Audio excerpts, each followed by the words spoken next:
Hello, my friends.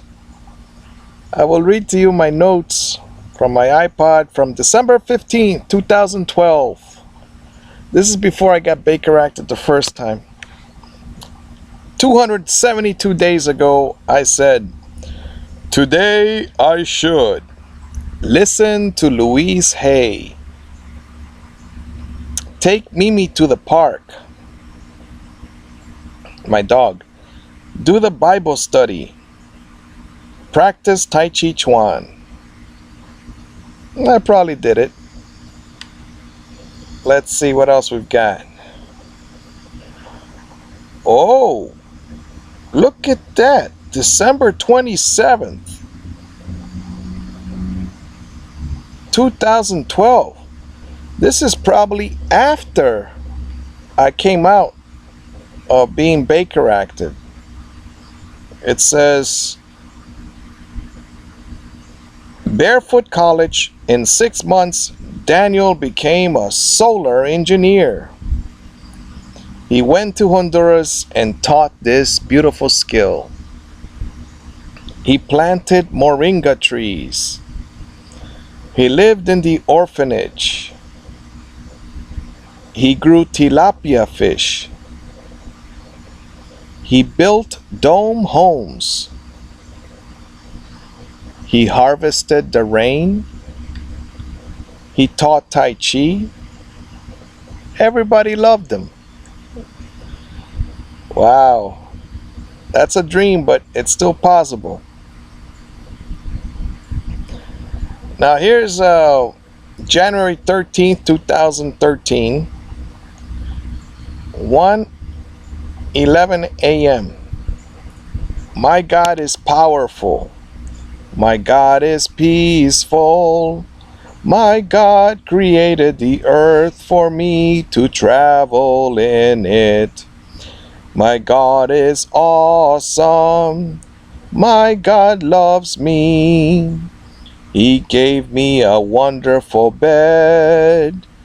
He gave me an iPod. He gave me a computer. That means it's this one that I'm recording the video on, and it's my mother's laptop. He gave me a son that loves me. He gave me a dog that loves me. He gave me a hat for sleeping. A hat for sleeping? Oh, one of those winter hats. He gave me a trail to exercise my body. And my dog. He taught me Tai Chi Chuan. He lets me homeschool my son. That was wonderful. But then the mother spoke to the spouse and told her to lie, that I heard things and saw things. And this way my wife Baker acted me the second time on February 13th. Wow. A month before this was written a month before I got thrown in the hospital jail again. She did that because I would not stop homeschooling. I enjoyed it. God delivered me from hell and gave me back my freedom. You see, if my son was dead, I wouldn't mind being in there. Except that they don't let you go out. You don't have a hammock. You don't have a dog. You don't have a cat. You don't have sex. You don't have books. You don't have internet. Except for that, it's a lousy. Well, what makes my life beautiful? This hammock right now. My expectations that my son will be here soon. My mother is cooking something right now. It smelled pretty good. That's what makes my life special. So God delivered me from hell and gave me back my freedom. God gave me an excellent body and mind.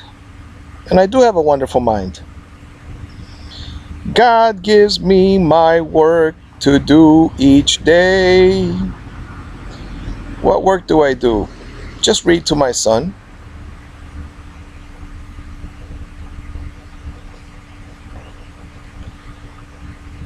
All right.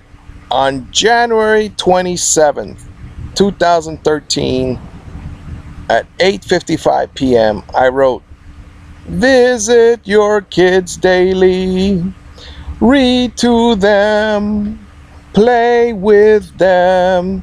Spend time with them." Now, yesterday, the daughter asked me to play basketball with her, but I told her no because I had to move my things out of my room. And I told her, get your mother to play with you right now because I'm not able to play. But the mother decided to, the spouse rather, my spouse, decided to, what was she doing? Well, cutting the grass and then cleaning the room. But she said, you know, Daniel, any man in Honduras would have taken that machine away from me, but you let me cut that grass yesterday. Well, you see, spouse, that's the way the United States woman is different from probably every single woman in the world. The United States woman is very independent, which is fine, except that if you're going to be so independent that you don't listen to anything I say, then I guess that's the result you have. All right. Do it yourself. All right. Now, January 27th, 9 p.m., 9:09 p.m., I wrote, visit your woman for food, eating dinner together, and for sex, love. You may spend the night, but get out of there when she is disrespectful. When you live alone because you are a saint, you pray, you sing, you do the work God gives you to do. You do live alone. Okay, this is like a wish. If I could go back in time, I mean, it's fun living with a woman when she's not angry at you. But when she's chronically angry, then it's no fun. And she stays angry for years. And you say, let's talk about Christmas and let's read the Bible and all that stuff. And she says, I have no time. I said, well, you have no time because you don't think. You really don't think. People that are living the rat race don't think. They are just into survival mode. And you're going to stay in survival mode unless you begin to think. And the first thing you should be aware of is that there is a God, that there is somehow a God that made bananas so that we could eat. And you need to respect your body. Everybody needs to sleep and rest and leisure. Now, you also need to work. So this is what I'm doing. I'm giving you my advice about my life. And this way your life will be better. This is authentic. This is not written from some magazine or some novella or some soap opera. No, this is actually my life, the life I have. Right now I'm watching a butterfly. I'm waiting for the kids to get home from school.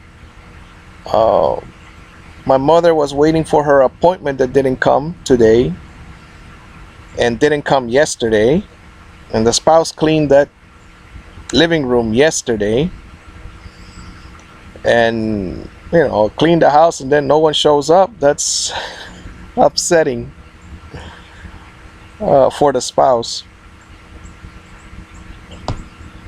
All right, so visit your woman. God does give you work to do.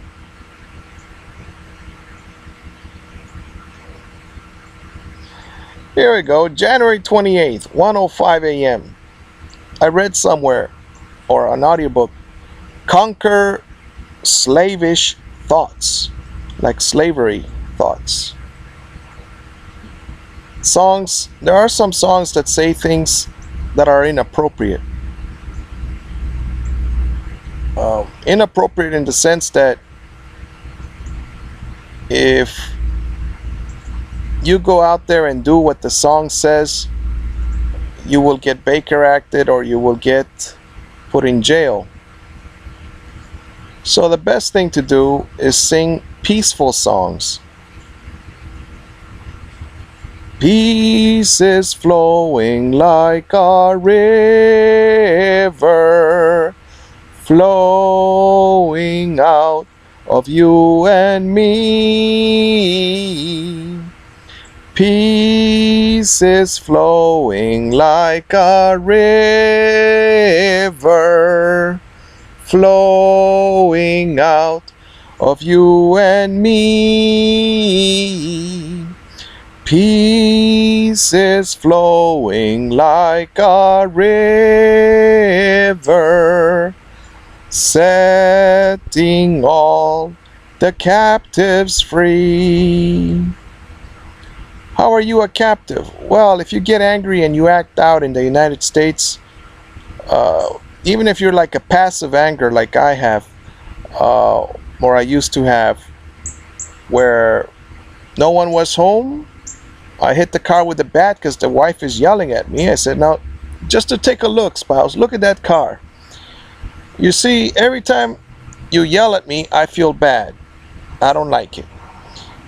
Just like, let's pretend the car has feelings. Now, this is the part I lost the doctors, all right? The doctor said, the car has feelings? Let us pretend the car has feelings. Don't be too dense, doctors. If the car has feelings, the car doesn't like it when I hit it with the bat. It doesn't like it. And so, this is just a demonstration, spouse, that I don't like it when you yell at me.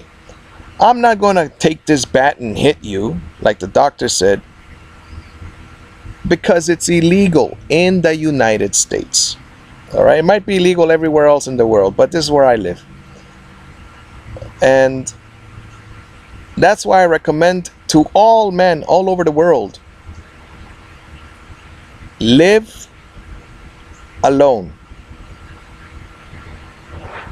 In fact, have the woman come to your house for sex, because if you go to her house, she could call the cops and say you forced herself on her and all that stuff. So just have her come over.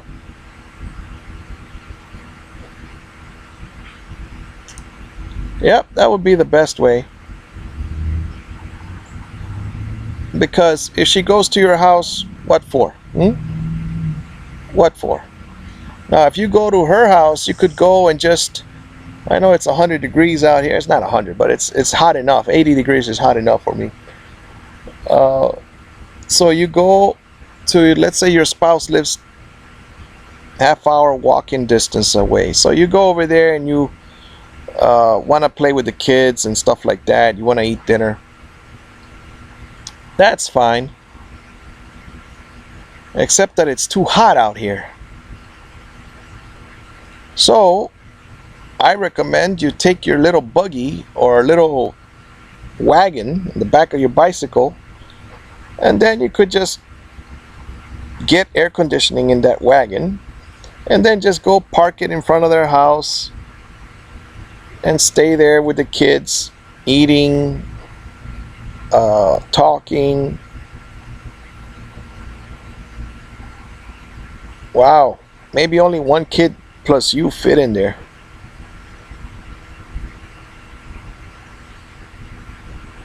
I don't know, you might have to trade off the kids, like, okay, 2 hours for you and 2 hours for you, and then I go home.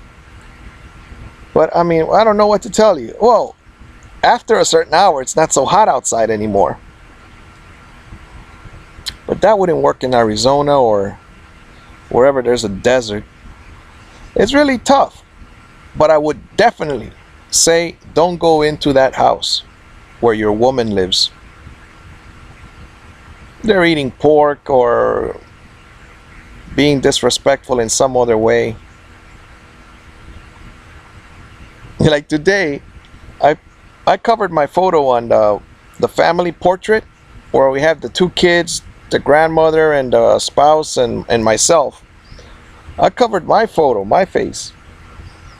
And then the spouse said, "Why did you do that?" And I said, "Well, I'm not allowed to say anything. I mean, it's just a pretend picture of happiness.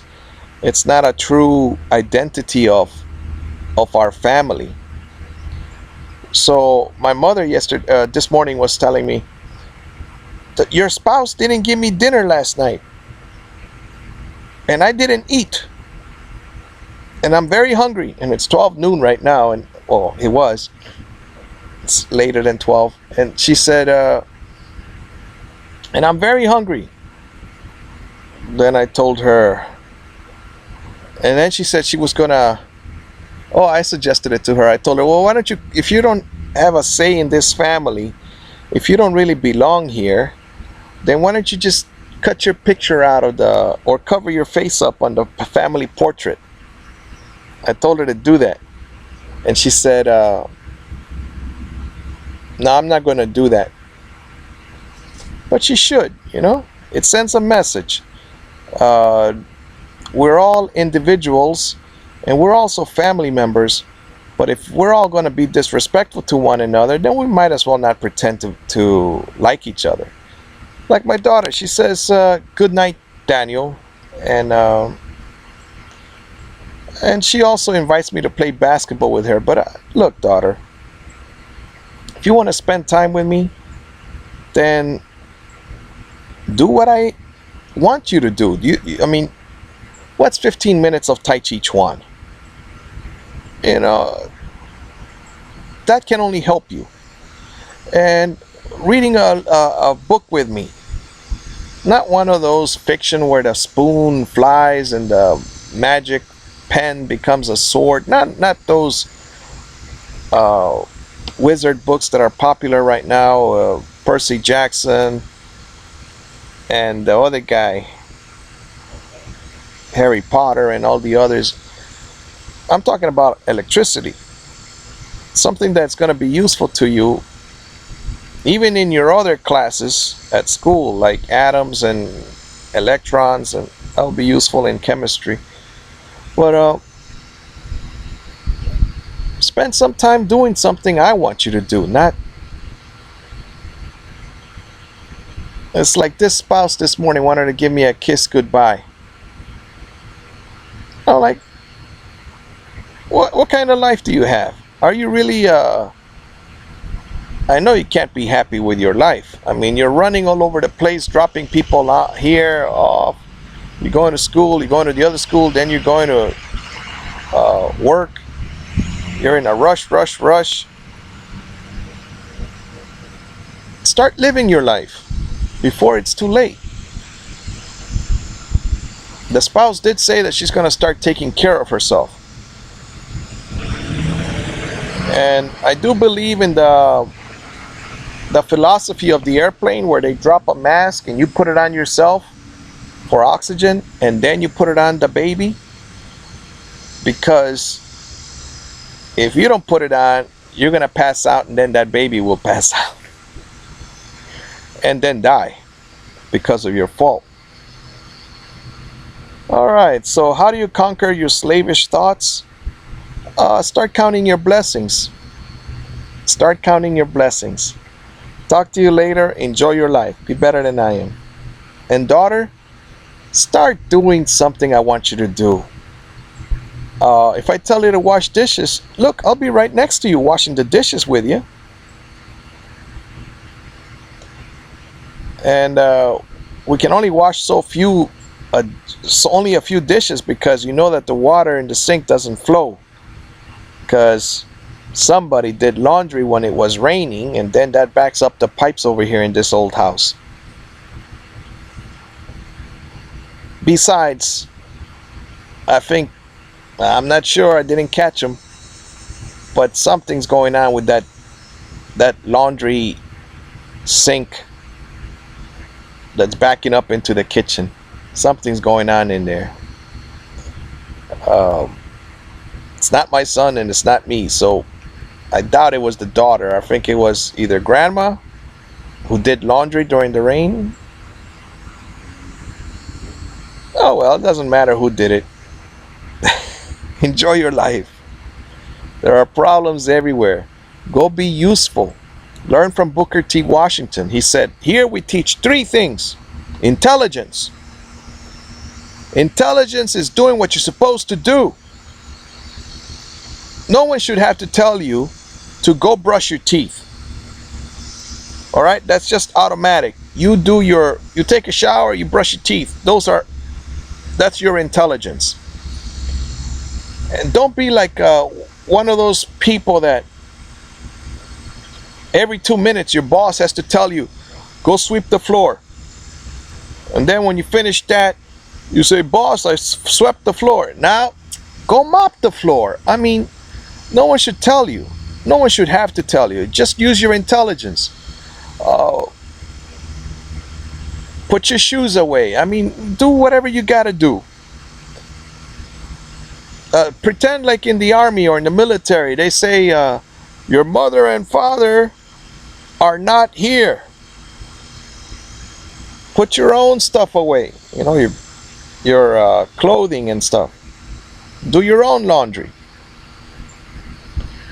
All right, so what else do we have? The second thing Booker T. Washington said was, get skills for your hands. Get skills. Electricity, carpentry, plumbing, cooking, sewing, some sort of skills. And the third thing you gotta get is morality. You gotta know what's right and what's wrong. I'll give you an example of morality from Eleanor Roosevelt. She said that the Declaration of Human Rights, go read the Declaration of Human Rights. It says we should treat each other in a spirit of brotherhood. In a spirit of brotherhood, all right? So, in a spirit of brotherhood, well, I don't litter, but you know, don't I see litter on top of my grass over there? It's actually the cat bowl. I think that the neighbor's dog took the cat bowl. But don't litter.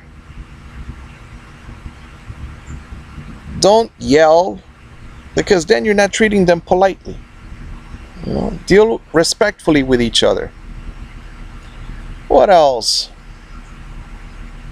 Those are the 3 things Booker T. Washington says, or said 100 years ago, maybe. You know, intelligence is doing what you should be doing. You know what you should do. Write it down. What should I do? I should do this. I should make some money. Okay. Do you know how to make money or how to earn money? No. Go learn.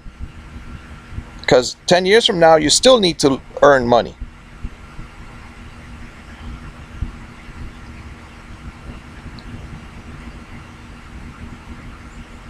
All right. Take care of yourself. And do take care of yourself.